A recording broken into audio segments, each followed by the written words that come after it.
چاہے وزیر قبیلے سے تعلق ہو، چاہے مسعود قبیلے سے تعلق ہو، ان کے وفود میرے پاس آئے ہیں۔ شمالی وزیرستان کے عثمانزی قبیلے کے لوگ میرے پاس آئے ہیں، کرم ایجنسی کے لوگ میرے پاس آئے ہیں، اور اب بھی وہاں پر جنگ شروع ہے، لوگ ایک دوسرے کو قتل کر رہے ہیں اور ریاست خاموش ہے۔ یہ ہمارے خیبر ایجنسی کے کوکی خیل قبیلے کے لوگ آئے ہیں ہمارے پاس، افریدی لوگ۔ تو کوئی ایسا ایجنسی نہیں ہے کہ جن کے وفود کم از کم میرے پاس براہ راست نہ آئے ہوں، اور یہ سب تشویش کا اظہار کر رہے ہیں۔ کسی کو گھروں کے معاوضے نہیں مل رہے، تو غریب لوگ ہیں، گھر تباہ ہو گئے ان کے، دوبارہ بنانے کے قابل نہیں ہیں۔ کچھ لوگ ہیں کہ اتنے طویل اپنے ملک میں ہجرت کا دور مکمل کر کے بھی ابھی گھروں کو واپس نہیں جا سکتے، اور فوج ان کو واپس نہیں جانے دے رہی۔ تو اس ساری صورتحال میں ہمارے قبائل جو ہیں، میرے خیال میں انضمام سے پہلے کے حالت میں اچھے تھے، انضمام کے بعد میں جو ہے وہ زیادہ پریشان ہیں جی، اور زیادہ قسم کی مشکلات سے گزر رہے ہیں۔ اب نہ فاٹا رہا نہ سیٹل رہا، اس بیچ میں کیا چیز ہے سمجھ میں نہیں آ رہی۔ اس وقت فاٹا کا عوام مظلوم ہے، مظلوم، اور یہی صورتحال حضرت بلوچستان کی بھی ہے۔ ہمارے ہاں بھی لاپتہ لوگ ہیں، بے تحاشا لوگ ہیں، اسی طرح لاپتہ لوگ بلوچستان میں ہیں، وہ بھی اپنے پیاروں کے لیے رو رہے ہیں، اور یہی ان کی سب سے بڑی پرائرٹی ہے۔ اور یہ چیزیں جو ہیں اس وقت بد امنی کی صورتحال ہے، مسلح گروہ ہر جگہ آزاد ہیں، کنٹرول ان کا ہے، اسٹیٹ کی رٹ ختم ہو چکی ہے۔ ہم کن جھگڑوں میں پڑے ہوئے ہیں اور ملک کدھر جا رہا ہے، پرائرٹی کو طے کرنا چاہیے، ترجیحات کیا ہیں ہماری، اس پر حکومت نہیں سوچ رہی۔ آج پشاور میں ایک سیمینار ہوا ہے فاٹا مرجر کے حوالے سے اور قبائل کے مسائل کے حوالے سے، اور سارے وہ لوگ تھے جنہوں نے فاٹا مرجر کا فیصلہ کیا۔ شاید خاقان عباسی صاحب اس وقت وزیر اعظم تھے، وہ بھی اس میں شریک تھے، اور اس وقت کے چیف سیکرٹری اور اس وقت کے جتنے بھی ڈائریکٹر تھے وہ آج سارے مل بیٹھے تھے، اور انہوں نے ایک بار پھر مطالبہ کیا ہے کہ فاٹا کے عوام کے ساتھ جو وعدے ہوئے ہیں وہ پورے کیے جائیں۔ کیا آئینی ترمیم میں قبائلی علاقوں کے مسائل اور ریسورسز اور یہ جو مرجر کی ایشوز ہے، کیا اس کو ایڈریس کیا جا سکتا ہے؟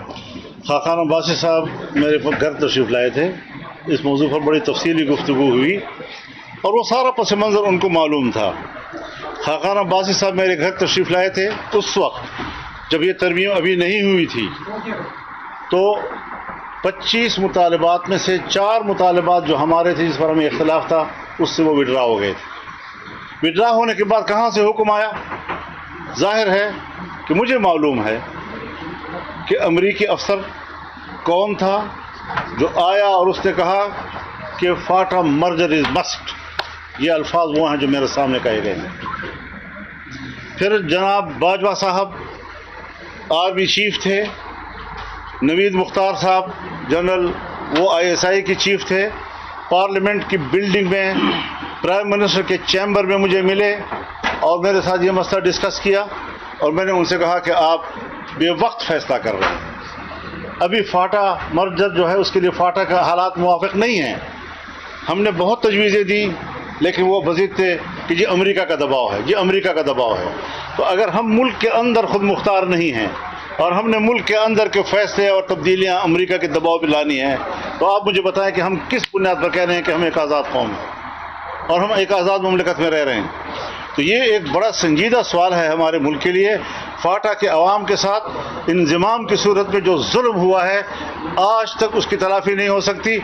اس وقت تک ان کو 800 ارب روپے ملنے چاہیے تھے، 800 ارب، اور ابھی 100 ارب مشکل سے ان کو پورے ہوئے ہیں 8 سال کے بعد۔ ہر سال ان کو 100 ارب ملنے تھے۔ تو اس فاٹا کے عوام نے کیا جرم کیا ہے؟ فاٹا کے عوام نے تو ملک کا دفاع کیا ہے، وہ آپ کا ایک سرحدی دفاع کا کردار ادا کرتے رہے ہیں۔ اس لیے ان اجتماعات سے اور سیمیناروں سے کچھ نہیں ہوگا۔ اپنی غلطی کا اعتراف کریں، کہیں کہ ہم نے فاٹا کے عوام کے ساتھ ظلم کیا تھا، ہم نے جبر کیا تھا، اور میں چیلنج کرتا ہوں آج بھی، اسٹیٹ کو بھی چیلنج کرتا ہوں، گورنمنٹ کو بھی چیلنج کرتا ہوں کہ پھر فاٹا کے اندر لائیں ریفرینڈم کو اور عوام سے پوچھیں کہ عوام کیا چاہتے ہیں۔ زبردستی ہم دنیا میں قوموں پہ جبر کر رہے ہیں اور زبردستی کر رہے ہیں۔ تو یہ جو فیصلے ہوئے ہیں حضرت پہلے سوچنا چاہیے، اب بعد از مرگ وابلوں کی کیا ضرورت ہے؟ صاحب یہ کل حالیہ دن جو لوگوں نے ایک بیان جاری کیا تو باقاعدہ اس کے خلاف کا اعلان کیا، کہا ہے کہ جتنے بھی ادارے ہیں وہ درمیان میں نہ آئے. اب کوئی اگر ایک گولی ماریں گے تو وہ 10 گولی کھائیں گے. آج شام کو انقلاب باقاعدہ انقلاب کا اعلان کیا کہ میں انقلاب آپ ایک سینئر سیاستدان آپ اس اعلان کو کس طرح سے کریں؟ میرا خیال ہے میں تو اس بیان کو اس قابل بھی نہیں سمجھتا کہ اس کا جواب دوں. میں اپنی توہین سمجھتا ہوں ایسے لوگوں کی اور ایسے لوگوں کے بیانات کی. میرے نزدیک ایسے بیان کی کوئی حیثیت نہیں ہے. یہ ایسی ایک بڑبولا ہے. تو اس کی کیا ضرورت ہے ایسے بیان کر دینے کی کہ آپ اسٹیٹ کے اندر صوبوں کے اندر جنگ کی کیفیت پیدا کرنا چاہتے ہیں. جلسے ہیں تو جلسوں کے اپنے ذمہ داران موجود ہیں, صوبوں کی پارٹیاں موجود ہیں, صوبے کی پارٹی رد عمل دے سکتی ہے. جس صوبے میں ہوتا ہے آپ اگر طاقت کا مظاہرہ کرنا چاہتے ہیں تو اپنے صوبے میں کریں, لیکن اگر دوسرے صوبے میں آپ کرتے ہو گورنمنٹ آپ کو اجازت نہیں دے رہی ہے تو پھر اس پہ صوبہ کو اور گورنمنٹ کو کیوں تصادم کا حصہ بننا چاہیے؟ پارٹی ہے نا, پارٹی کو اپنا حق حاصل ہے کہ وہ جلسے میں بھی جائے, وہ احتجاج بھی کرے. یعنی میں ذاتی طور پر جلسے کو روکنا اس کو غیر جمہوری عمل سمجھتا ہوں. حکومت کو تنگ نظری نہیں دکھانی چاہیے. جلسے کی اجازت پی ٹی آئی کو ملنی چاہیے. جو نہیں دی گئی اس کو میں زیادتی سمجھتا ہوں, جمہوری عمل کے خلاف سمجھتا ہوں. لیکن صوبے کے ایک وزیر اعلیٰ کی طرف سے اس طرح کا بیان جو ہے وہ بھی ملک کے لیے بہتر نہیں ہے. یہ بچپنا ہے, یہ ناتجربہ کاری ہے, اور اس قسم کی مخلوق سے ہمارا واسطہ ہے. تو ہمارے صوبے میں ہمارا ووٹ اور ہمارا مینڈیٹ چوری کیا گیا ہے اور ان کو دیا گیا ہے, اس بات کا نوٹس کیوں نہیں لے رہے وہ لوگ؟ مولانا صاحب اس وقت جو دو صوبوں میں ایک جنگی صورتحال نظر آئی, ایک وزیر اعلیٰ جاتا ہے دوسرے صوبے میں, وہاں سے روکا جاتا ہے, شہر شیلنگ ہوتی ہے, تو دو صوبوں کو لڑائی کی طرف دھکیلنے کا ایک عمل ہے. اس کو آپ کس طرح دیکھتے ہیں اور مشورہ دیں گے, تنقید کریں گے کیا؟ بھائی سیاسی کارکن ہیں, جہاں سے جائیں جا سکتے ہیں, اپنے جلسے میں شرکت کے لیے جا سکتے ہیں. ہمیں اس کے اوپر کوئی اعتراض نہیں ہے. اس کو روکنا, میں نے اس کی آپ کو سامنے مذمت کیا کہ ایسا مناسب نہیں ہے, یہ غیر جمہوری رویے ہیں. لیکن صوبے کو صوبے سے لڑانا, اس قسم کی گفتگو کرنا اس منصب پر فائز ہو کر, میرے خیال میں یہ اس کے شاعر نشان نہیں ہے. پارٹی چیئرمین موجود ہے, پارٹی لیڈرز موجود ہیں, سیاسی جس کے پاس کوئی سرکاری منصب نہیں ہے وہ بات کر سکتے ہیں. جب وہ بات کر سکتے ہیں تو سیاسی منصب پر فائز ایسی بات کرنے کی کیا ضرورت ہے؟ سیاسی اختلافات ہو سکتے ہیں, آپ اختلاف رائے کریں مرکز کے ساتھ, اس میں کوئی شک نہیں ہے. لیکن یہ لب و لہجہ یہ سوائے بچپنے کے اور کوئی چیز نہیں. اس چیز سے اختلاف کرتے ہیں کہ پارلیمنٹ عوامی نہیں ہے اور آپ کا بھی حکومت سے کچھ اختلافات ہیں, تو کیا آپ اپنی پارٹی کے ذریعے یا اپنے طور پر کچھ اختلافات یا کچھ احتجاج کرنے کی طرف جا رہے ہیں؟ میں تو جا رہا ہوں. تو پورے ملک پہ جلسے ہمارے سے بڑے جلسے کس نے کیے ہیں؟ ہمارے سے بڑے مظاہرے کس نے کیے ہیں؟ بلوچستان کا جلسہ تھا, یا کراچی کا جلسہ تھا, پشاور کا جلسہ تھا, مظفر گڑھ کا جلسہ تھا, اور اب ہم مینار پاکستان کو آپ نے دیکھا کہ پورے لاہور کی تاریخ میں اتنا بڑا اجتماع نہیں ہوا. پورے لاہور کی تاریخ میں اس سے بڑا اجتماع نہیں ہوا آج تک.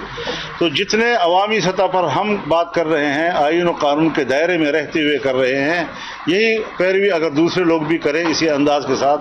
لیکن اگر آپ اسٹیٹ کو دھمکیاں دیں گے اور پھر اس کے بعد جلسے کا اعلان کریں گے, تو میں جمہوری عمل کے حق میں ہوں, اور جمہوری عمل کو روکنا اگر کوئی بھی حکومت کرے, پنجاب کی حکومت کرے, سندھ کی حکومت کرے, میں اس کے خلاف بات کروں گا.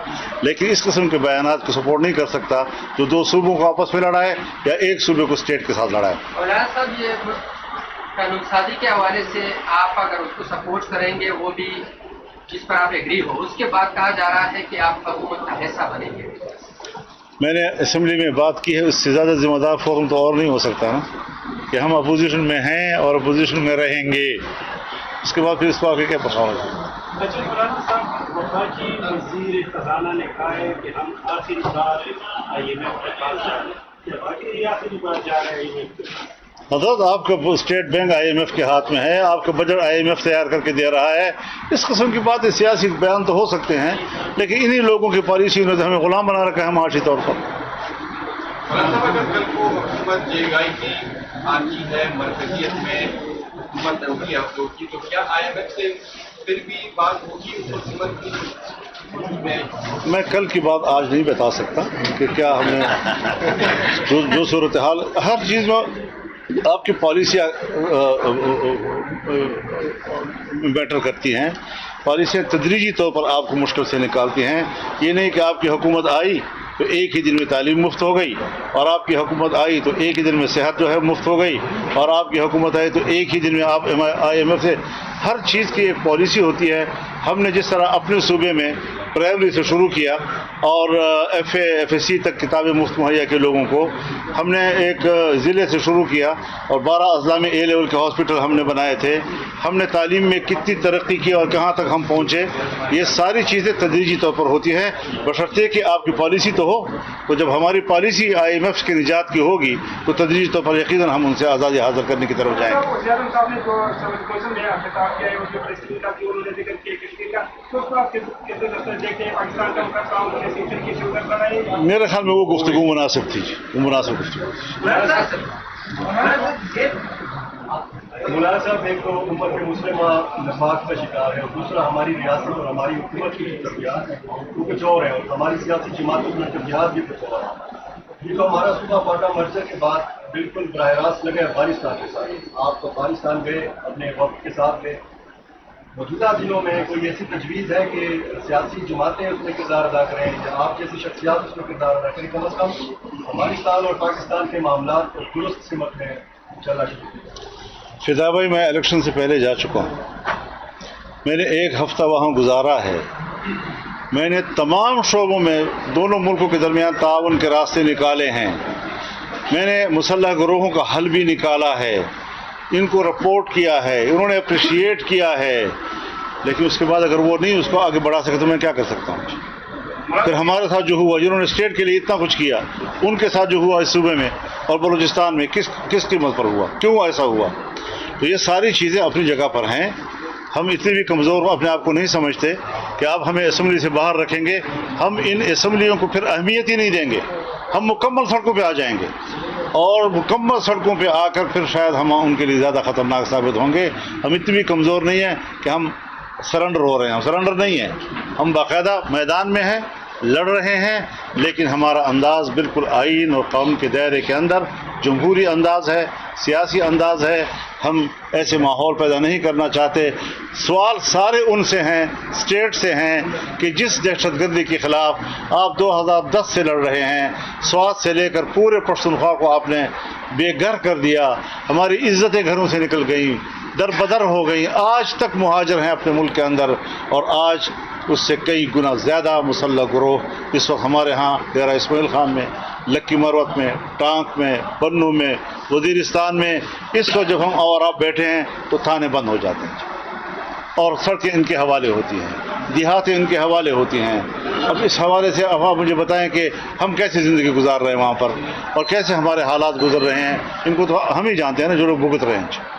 لاہور میں بیٹھا ہوا آدمی تو شاید کا احساس نہ کر سکے، وہ تو ابھی وہاں اللہ تعالیٰ ان کو محفوظ رکھے، لیکن ہمارے ہاں جو حالات ہیں ان کو شاید وہ ادراک نہیں کر پا رہے۔ صوبائی حکومت نے کہا ہے کہ جی فیڈرل گورنمنٹ ہمیں اجازت نہیں دے رہی افغانستان کے ساتھ مذاکرات کرنے کی، اس لیے ہم خود جو ہے وہ پہل کریں گے۔ دوسرے یہ بتائیں کہ جو بیانات آ رہے ہیں وزیر اعلیٰ کی جانب سے، تو امیر مقام نے بھی یہ کہا ہے کہ ایسے حالات پیدا کیے جا رہے ہیں کہ صوبے میں گورنر راج لگا دیا جائے، اس کی حمایت کریں گے آپ؟